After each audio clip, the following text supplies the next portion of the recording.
Hello one, this is Sumit Kumar. I hope आप लोग बहुत अच्छा होंगे और बहुत अच्छा मैथमेटिक्स कर रहे होंगे। आ, अब जैम का रैंक रिजल्ट सब आ चुका है। आप लोग में बहुत अच्छे स्टूडेंट लोग पास किए होंगे। बहुत लोगों का अच्छा रैंक आया होगा। किसी का मन मुताबिक रैंक आया होगा। कुछ लोग बहुत मेहनत किए, बहुत अच्छा रैंक नहीं आया। कोई बात नहीं। कुछ लोगों ने और मेहनत किया, स्टिल उससे भी खराब रैंक आया। कोई बात नहीं। लेकिन अब क्या करें? हाथ पे हार रख के बैठ जाए या कुछ एनर्जेटिक करें मैथ के फील्ड में? क्या कर सकते हैं? तो मेरा मानना है, अगर जैम में मेहनत किया है, अभी भी कुछ चांसेस है जहां पर अच्छा कर सकते हो। और ऐसा मैं इसलिए बोल रहा हूँ, यहाँ पे कुछ स्टूडेंट ऐसे रहे जिनका जैम बहुत खराब रहा है, बट उन्होंने और सब एग्जाम से बहुत अच्छे परफॉर्मेंस किए हैं, जो कि आईआईटी जैम से बहुत लोग का मानना है कि फार बेटर होता है। आईएसआई, सीएमआई, ये दो एग्जाम्स ऐसे हैं। अगर आपने जैम में बहुत अच्छा मेहनत किया है, कॉन्सेप्चुअली चीजों को सीखा है, स्टिल आपका एग्जाम बहुत अच्छा नहीं किया, बहुत सारे इसके फैक्टर्स होते हैं, मैं उस फैक्टर पे नहीं जाना चाहता। लेकिन अभी अगर आप जग चुके हैं और आपको पता है कि इस वजह से मेरा एग्जाम खराब गया, इसे मैं अगर ठीक कर लूं तो मेरा एग्जाम, आने वाला एग्जाम तो बहुत अच्छा जाएगा। तो ये ऐसा ही आपके लिए हेल्पफुल रहेगा। हम लोग का यहाँ पे क्रैश कोर्स स्टार्ट हुआ है इसके लिए। आप चाहें जुड़ना, जुड़ सकते हैं। अभी भी आपके पास लगभग 50 डेज हैं। 11 मई को एग्जाम होगा, तो और 21 है, तो 10 उधर 10 उधर, तो और 1 महीने। तो कम से कम आपके पास 50 डेज हैं। तो आप अच्छा अगर स्ट्रैटेजी रखेंगे तो आपका अच्छा परफॉर्मेंस हो सकता है। ठीक है। तो मैं उसी के कुछ सॉल्यूशन डिस्कस कर रहा हूँ। पहले कुछ ऑब्जेक्टिव वाले किए थे। ये 2024 आईएसआई का आया हुआ क्वेश्चन है। और चलिए देखिए कि कितना आसान क्वेश्चन है और इस टाइप के क्वेश्चंस को हम लोग को कैसे अप्रोच करना है। ठीक है। ओके। और जो लोग जुड़ना चाहते हैं आईएसआई के जर्नी में, क्रैश कोर्स में, वो लोग मेल कर देंगे nobleforum05@gmail.com पे। और जो शुरुआत से स्टार्ट करना चाहते हैं, जो फिर से अगले साल जैम देना चाहते हैं और ये सारी चीजें हैं, जो एक फाउंडेशन वे में काम करना चाहते हैं, तो उसके लिए अलग से रेगुलर बैच है। उसके लिए अलग से आप मेल कर देंगे। ठीक है। लेकिन मेरा उम्मीद है कि मैथ आप नहीं छोड़ेंगे। और मैथ वही लोग नहीं छोड़ते हैं जो रैंक के लिए नहीं पढ़ते हैं, जो मैथ खुशी के लिए पढ़ते हैं, जिनको मैथ पढ़ना अच्छा लगता है। हाँ, एग्जाम में पास करना या वो अच्छी जगह जाना वो जरूरी है, लेकिन इसका मतलब ये नहीं कि वो नहीं हुआ तो आप मैथमेटिशियन नहीं है। राइट। ओके। तो थोड़ा सा अपने बारे में पॉजिटिव सोचे और आगे बढ़े। ओके। चलिए स्टार्ट करते हैं क्वेश्चन। हमारे सामने जो आप क्वेश्चन देख रहे हो, ये आई सही का आया हुआ क्वेश्चन है। ओके। ठीक है। ये आई सही 2024 का आया हुआ प्रॉब्लम है। ओके। क्या क्वेश्चन है? ये बहुत ही सिंपल सा क्वेश्चन है। शायद हमने पहले भी डिस्कशन किया था, बट डिस्कशन करने के बावजूद जब से जैम का रिजल्ट आया तब से बहुत सारे स्टूडेंट ने फिर से क्वेश्चन का रिक्वेस्ट भेजा कि सर एक बार चलो बना देते हैं। बट मेरे ये बनाने से ठीक है, अगर कॉन्सेप्ट आपको नहीं क्लियर है तो फिर बहुत फायदा नहीं होगा ना, क्योंकि ये क्वेश्चन अब आएगा नहीं एग्जाम में। कॉन्सेप्ट आएगा तो उस पर फोकस करें। और मुझे लगता है कि वो चीज़ आप करेंगे तो आपका बहुत अच्छा होगा। ओके। आइए, आपको दिया गया एक फंक्शन है, क्लोज जीरो ओपन वन से बाउंडेड कंटिन्यूअस फंक्शन है। और एक डिफाइन कर दिया गया है new function F x, capital F x, 0 to x F T D T for all this. तो प्रूफ करना है कि लिमिट एक्स, एफ एक्स का limit at one from left hand side this exist. Clear हुआ? मतलब right hand side है ना, आप वन पे जा रहे हैं। अच्छा, वन पे लिमिट पूछ रहे हैं, वन पे लेफ्ट हैंड साइड। ठीक है। तो ये लेफ्ट हैंड लिमिट एग्जिस्ट करना चाहिए एफ एक्स की। और जो एफ ऑफ वन है, अगर आप उसको ये डिफाइन करते हैं, then suppose f is also monotonically increasing, prove that this limit exist. ठीक है। तो दो क्वेश्चंस है और दोनों बहुत ही अच्छे हैं। तो क्या है मैं पहले बता देता हूँ। एक फंक्शन है जो कि एब्स्ट्रैक्टली कंटिन्यूअस है, बाउंडेड है, डिफाइंड है क्लोज जीरो ओपन वन से। उसकी हेल्प से एक नया फंक्शन डिफाइन कर दिया इन टर्म्स ऑफ इंटीग्रल्स। पूछा जा रहा है कि ये जो फंक्शन हमने डिफाइन करा है, ये प्रूफ कीजिए कि इसका वन पे लिमिट एग्जिस्ट करेगा, क्योंकि वन डोमेन में है नहीं। एफ एक्स भी वन पे डिफाइंड है नहीं, बट वन पे हम इसका लिमिट एग्जिस्ट करवा सकते हैं। नंबर टू, जो लिमिट आएगा उसको आप एफ वन डिफाइन कर दीजिए। That means capital F is continuously, आप इसको एक्सटेंड कर पाए। नाउ, अब ये जो आपका कैपिटल एफ होगा, इसको प्रूफ कर ले कि वन पे ये डिफरेंशिएबल होगा, है ना। वन पे लेफ्ट हैंड डेरिवेटिव एग्जिस्ट करेगा लेफ्ट हैंड साइड से। ठीक है। वो डेरिवेटिव एग्जिस्ट करेगा। ये बहुत ही मजेदार चीज है। ओके। कैसे इस टाइप के प्रॉब्लम्स को हम लोग अप्रोच करेंगे? ओके। तो solution, how one should approach, क्या हमारा थिंकिंग प्रोसेस हो to do this kind of problems? Okay. ठीक है, देखिए यहाँ पे गिवन क्या है, आपका ये small F continuous, close zero, open, right. साथ ही साथ एफ बाउंडेड भी है, ठीक है। और उसकी हेल्प से आपने एक नया फंक्शन डिफाइन करा है, ये, right, this for all x close zero open. तो इस फंक्शंस के बारे में सारा कुछ हमें पूछा जा रहा है, कैसे सोचे, हमें पता क्या है, अगर एफ कंटिन्यूअस हो तो क्या पता है, राइट। तो देखिए, दीज आर सम फैक्ट्स, अगर थोड़ा बहुत आप लोग रिमान इंटीग्रेशन पढ़े होंगे, right. If f is continuous, है ना, ऑन दिस, या f as long as f आपका बाउंडेड है या कंटिन्यू, ठीक है, अगर एफ कंटिन्यूअस है ऑन दिस जीरो वन, या इन जनरल ए बी, और कैपिटल एफ एक्स आपने ऐसे डिफाइन कर रखा है, f T D t, then your capital F is differentiable. This your capital F is differentiable at the point x for all x.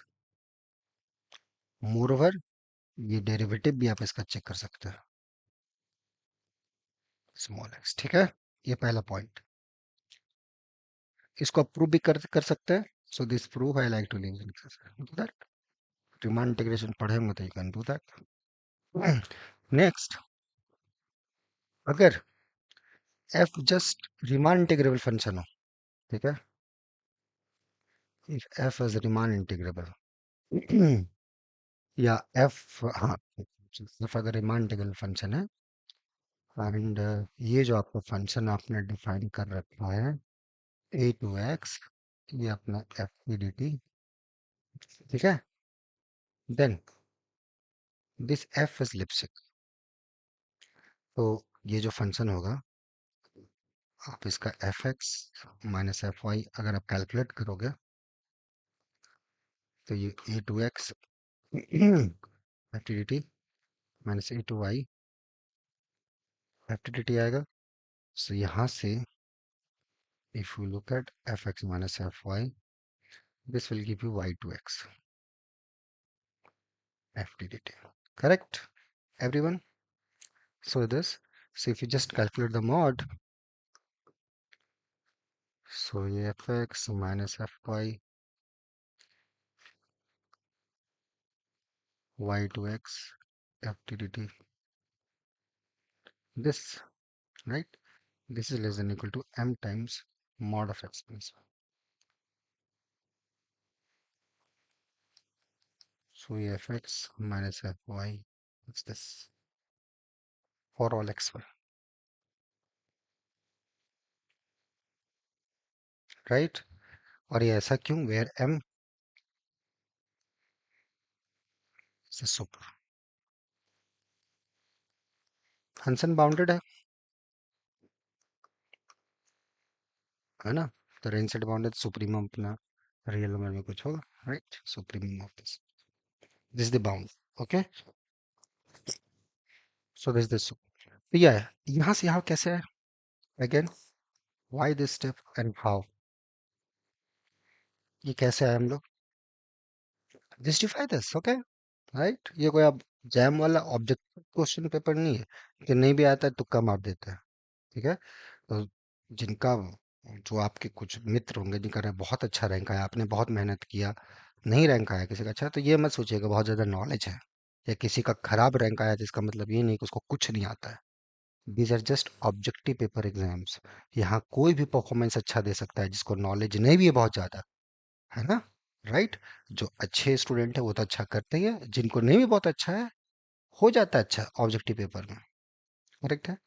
तो यहाँ पर ये सब चीजें सब्जेक्टिव होते हैं, यहाँ पर हाउ वाई चलेगा, तो इसको अच्छे से रिलैक्स होके आराम से हर चीजें थोड़ा बारीकी से सीखते हुए, ठीक है, करेंगे तो अच्छा फायदा होगा, ठीक है। उसमें कोई सपोर्ट चाहिए, हम लोग हैं, चाहे इस बार ऐसा ही देने जा रहे हैं या एक साल के बाद देने जा रहे हैं, जब भी आप देने जा रहे हैं, लेकिन मैथ क्यों स्टार्ट किए थे इस पे ध्यान दीजिए। छोड़ना बहुत आसान होता है किसी भी चीज को, हुआ तो सब बेसिक तरीके से। ओके, चलो।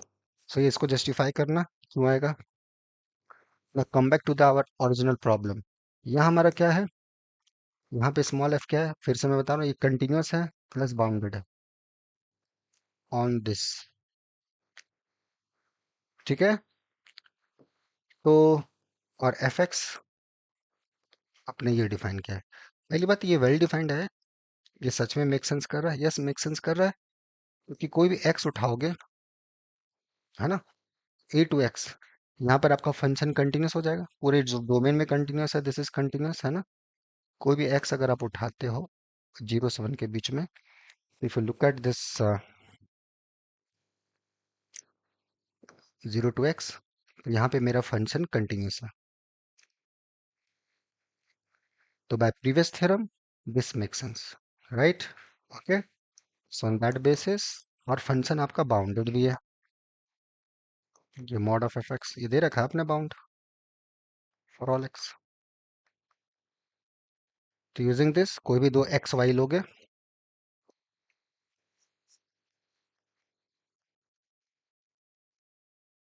तो just calculate this the previous statement this, ठीक है, for all x Y.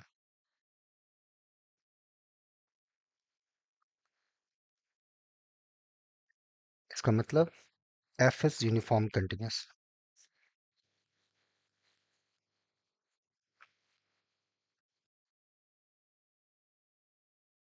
Again y and how, ठीक है, ये क्यों यूनिफॉर्म कंटिन्यूस है, just check that. After doing this, so capital F is uniform continuous on this. So uniform continuous हो गया, तो you'll have a limit at this point. ठीक है, so define this limit, ये limit कुछ आएगा, तो F1 ही define कर दीजिए, this limit x goes to 1 f of x, that this limit exists. अब इसके बाद आपको प्रूफ करना है कि f is differentiable to 1. Now you show that कि ये जो आपका f of x है, f of 1 है, and this x minus 1 limit x goes to 1, but from left hand side this limit exists. अब ये लिमिट एग्जिस्ट कैसे करेगा, फिर से वही चीज पे जाना पड़ेगा जो भी इंटीग्रेशन के टर्म में आया था, ये इंटीग्रल के टर्म में है, राइट।